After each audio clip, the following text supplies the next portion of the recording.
Does reading books in the target language help to learn that language? Well, there is some serious research out there indicating the enormous benefits when it comes to vocabulary, grammatical accuracy, idioms, and better recall. So when we are reading a book in the target language, for me it's English and German, I then extend my vocabulary exponentially. I get better at the English grammar. I also pick up a lot of idioms because it's full of idiomatic expressions, I can assure you. And I also train my memory, which is so important, okay? And so the answer is yes. Let's get started. First of all, when we are reading a story, a short story, a novel, we are of course interested in the plot, and our plot is well, the what of the story, isn't it? So it's about what the story is about, okay? So if we stick with The Children Act by Ian McEwan that I've just finished reading and fallen in love with, it is said that this book is about the law. I think I would contradict and say it's got more to it than just the law, okay? So in terms of the plot, this book is about a High Court judge, Fiona May, and we can also touch upon this level. So characters, we've got like Fiona May is a protagonist, so the main character,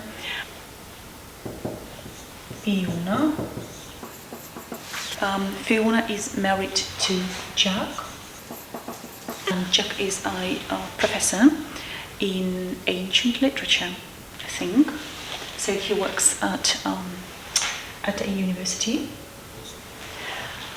Then we've got quite many minor characters like barristers and solicitors working in court, and also social workers, okay? Then we've got a special case, like legal case, Fiona is called on to resolve, and this case involves a character that is of course also an important one in this book, and his name is Adam. I think these three characters are like the main characters and the rest are the minor characters, okay? The book begins by indicating that the marriage, Fiona's marriage, Jack's marriage, is not what it used to be. Fiona is very much engrossed in her work, that she sort of neglects her marital duties and does not fulfill her marital duties, and Jack is quite disappointed, and so he's openly proposes to have an open marriage because he's got a crush on a statistician, like a 28-year-old, and he would like to begin an affair with that statistician, which Fiona fundamentally opposes, and she says that it will be the end of the marriage if he does it. Anyway, he moves out with a suitcase, and she is working hard to sort of get lost in her work, right, as a coping mechanism. And so she's really into law. She's been working in law all her life, and it's sort of taken over her life. She does not have any children because she kept delaying, having a baby, and so she then never got around to having a baby. And throughout this book, we learn on several occasions that it actually upsets her being childless. One of the cases, she's like a duty judge, and so she's called on to solve a case that involves Adam Henry. He is almost 18 but still a minor. He is officially a child, okay? and he has leukemia, a serious illness, and he's so ill that he needs a blood transfusion. He's grown up in a family, and the family are Jehovah's Witnesses, and so they oppose the blood transfusion on the grounds of their religion, because they say that it is a sin to mix up your blood with the blood of any human being or animal. Okay, and so it's a matter of life and death, and they are ready to pay the price and lose their son. But Fiona wants to protect Adam from his religion, from his family, because the paramount consideration is the child's welfare, so she has to make a decision in the child's best interests. And so she says that the hospital has the permission to transfuse, to do this blood transfusion, which saves Adam's life. After that, Adam gets stronger and better. He's posted her a couple of letters containing his thoughts about life, about being saved from his religion, and also a couple of poems. Okay, what I've left out, and it's quite crucial, I think, whilst in court deciding on the matter, on this case, Fiona decides, regarding the unique circumstances of this case, she decides to go to Adam's bedside to see him and to also see whether or not he knows his own mind, quote, whether or not he knows what he's doing. This is quite unusual for a judge to do so, because she's got all the evidence. For example, the social worker Marina Green, she's been taking notes, and so she's sort of said everything about Adam and also his parents and the doctor. Everyone's given sort of information. Anyway, she goes to the hospital, and his mental faculty is in no way impaired by this illness. She notices a violin on his bed, and she asks him whether or not he can play the violin. He's only started learning the violin, and it's been like 4 weeks, but he's already learned a tune which turns out to be one of the poems by William Butler Yeats, so the Irish poet, right? And it's down to the Sally Gardens, I suppose. So he is playing this tune, and she starts to sing along. And yeah, so she becomes a very meaningful person to him. And when he gets discharged from the hospital, he starts writing letters to her, poems, and then on one occasion he actually follows her to Newcastle. And we can now talk about the setting, so the geographical locations. The novel is mainly set in London, which embodies Fiona's professional ambitions, right? The courts, the High Court, the Westminster, the capital of England. So the sort of the intellect, the intelligence. And again, on one occasion, she goes to Newcastle, which is like northeast in England. She used to go to Newcastle whilst being a teenager, and to spend some time being wild and unrestricted, and I think it's the place where she had her first love affair, and so she's got like very nice memories of that place. And so Adam follows her to Newcastle through a rainstorm, asks him what he's doing there, and he's like, I would like to come and live with you, which takes her by surprise, obviously. She has not expected this answer. Of course, she says that it's not possible, and she wants to send him away, so she's called a taxi, and her clerk pulling helps him, but she wants to give him a quick kiss on his cheek, and somehow ends up kissing him on his lips. Okay, and she does not pull away. That's what bothers her afterwards. She could have, but she didn't. Okay, and right, so you get the idea. Fiona, nearly 60, and Adam, then 18, develop strong feelings towards each other. She is primarily, however, concerned about her social reputation, because it's a transgression, right, of her professional ethics. But she does not sort of worry. She's not worried about Adam and his fate and his life. If I'm honest, guys, I'm still recovering. It's such a captivating story. I've also watched the film adaptation with Emma Thompson and Stanley Tucci. In the end, what happens is her relationship begins to improve, because she's so terrified by what she's done that she allows Jack sort of take a few steps towards her, and she sort of starts to accept his reconciliation gestures, okay, like a morning coffee with some milk in it, a glass of champagne, and so on and so forth. And then towards the end of the book, like really at the end of the book, she is also a pianist, and she with another lawyer performs like she's playing the piano and another lawyer is singing. She ends up playing the Sally Gardens, and she's very sad and upset. And so she is not interested in the standing ovation, in the applause.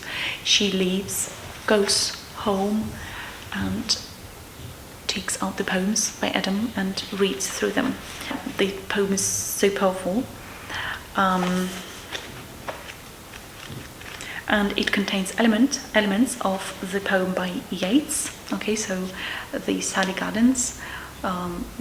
So I was young and foolish, and then in the second stanza I was full of tears, and so Adam incorporates those elements in his poem. All right, and so she finds out that to the point of view. Some people talk about the narrator, okay? Whether or not it's a first-person narrator, second-person narrator, third-person narrator. And normally you can spot it on page 1. So I'm going to read out loud the first couple of sentences. London, Trinity term, 1 week old, implacable June weather. Fiona May, a High Court judge, at home on Sunday evening, supine on a chaise longue, staring past her stockinged feet towards the end of the room, towards a partial view of recessed bookshelves by the fireplace, and to one side by a tall window, and so on and so forth. Okay, so we learned that it's a third-person narrator. Yeah, and here where it gets broken down, and we are not only talking about who speaks, but also who sees, and this is called focalizer. And focalization is about from whose perspective is the story told or seen, okay? And to my mind, Fiona is the only focalizer here, so we only get to jump into her consciousness and never into Jack's or Adam's. Which is interesting. This would be opposed by multiple perspectives, but it is not the case here. It's only Fiona. So if picture 1, when she is thinking about, so Fiona is thinking about what she's done, so by kissing Adam on his lips, okay? And so it's the vintage edition, and it's on page 172. What impulsive folly not to have pulled away. Professional and social madness. In memory, the actual contact, flash on flash, tended to extend in time. Then she would try to cut the moment back to a blameless peck on the lips. And then I'm leaving a chunk of the text out, and then it goes. She was not prone to wild impulses, and she didn't understand her own behaviour. She realised there was much more to confront in her confused mix of feelings, but for now it was the horror of what might have come about, the ludicrous and shameful transgression of professional ethics that occupied her, the ignominy that could have been all hers. Hard to believe that no one had seen her, that she was leaving the scene of the crime unscathed. Easy to believe that the truth, hard and dark as a bitter seed, was about to reveal itself, that she had been observed and hadn't noticed. That even now, miles behind her in London, the case was being discussed. That one day soon she'd hear on her phone the hesitant, embarrassed voice of a senior colleague. Fiona, look, awfully sorry, but I'm afraid I should warn you, something's come up. Then, waiting for her back at Gray's Inn, a formal letter from the Judicial Complaints Investigation Officer. Alright? And so, yeah, you can also see the style of her thoughts. Right. So, just one example, but I don't know, can you see? I folded the pages with so many more examples. And so if you're interested, I will share them with you. But for the purposes of these videos, I think just one example. Then we've got themes. Okay, so like what bigger topics is the author, in this case, Ian McEwan, interested in and thinks about, and yeah, and so I think religion definitely is a theme. Then of course the law,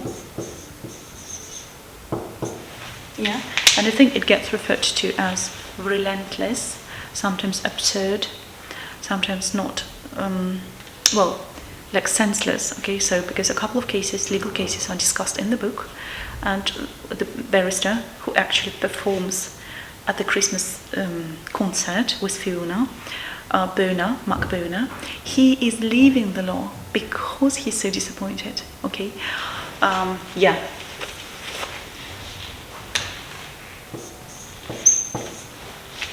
So I also think that love is definitely a theme.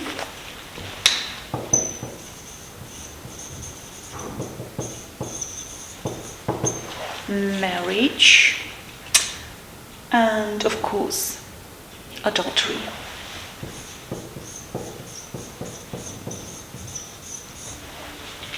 The list, I think, is not finite. Right, and then the last one in this sort of on this list is style, tone, register, literary devices. It's really interesting because we deal with a High Court judge, Fiona, and we witness, like we can see her consciousness, okay, through this limited focalization, right, and through what is called the free indirect discourse, okay, a tool to actually represent her consciousness, which is fantastic. And so she thinks actually in quite a formal register, well, a judge, right? Right, and then for example when Adam is speaking, then we've got a completely different register and tone. He's referred to as a romantic poet. Yeah, and so we've got like formal style, informal style, and also when we read his letters to Fiona.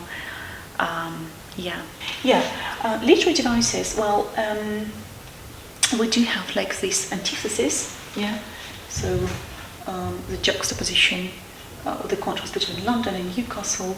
So the literary devices I'd like to pick up on in the second part of this video, when we're going to be talking about some linguistic yeah, linguistically interesting sentences, phrases, also morphologically, yeah. And so, if you want to find out more, stay tuned to the very end. Okay, I'll see you in a couple of seconds because I've got to prepare the whiteboard.